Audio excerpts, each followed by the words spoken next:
नमस्कार. आपल्या सगळ्यांचे महाराष्ट्र सोशल न्यूज चॅनलमध्ये हार्दिक स्वागत. चला वळूयात एका नवीन बातमीकडे. आजची बातमी. संसदेत भाजप खासदार निशिकांत दुबे यांच्या वक्तव्याचे धुळ्यात तीव्र पडसाद उमटले आहेत. आदित्य ठाकरे यांच्याबाबत केलेल्या कथित बेजबाबदार आणि तथ्यहीन विधानाविरोधात शिवसैनिक आणि युवा सैनिक आक्रमक झाले आहेत. आमच्या नेत्यावर चिखलफेक सहन करणार नाही असा इशारा देत कार्यकर्त्यांनी दुबे यांनी तात्काळ बिनशर्त माफी मागावी, अन्यथा आंदोलन तीव्र करण्याचा इशारा दिला आहे.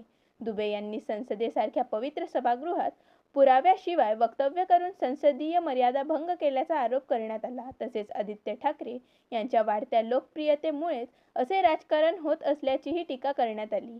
युवा सेना आणि शिवसेना आपल्या नेत्याच्या पाठीशी ठाम उभी असल्याचा विश्वास यावेळी व्यक्त करण्यात आला. सर्वोच्च स्थानी असलेल्या संसदेमध्ये काल सत्ताधारी पक्षाचे निशिकांत दुबे यांनी आमचे शिवसेना नेते, युवा सेना प्रमुख आमदार माननीय आदित्य साहेब ठाकरे यांच्यावर बेछूट व बिनबुडाचे खोटे आरोप केले. त्याच्या निषेधार्थ आज धुळे युवा सेनेतर्फे त्याच्या प्रतिमेला जोडे मारून निषेध करण्यात आला आणि त्याला इशारा देण्यात आला की यापुढे जर त्याने असे आरोप पुन्हा करण्याचा प्रयत्न केला तर त्याला शिवसेना स्टाईलमध्ये उत्तर देण्यात येईल. जय हिंद, जय महाराष्ट्र.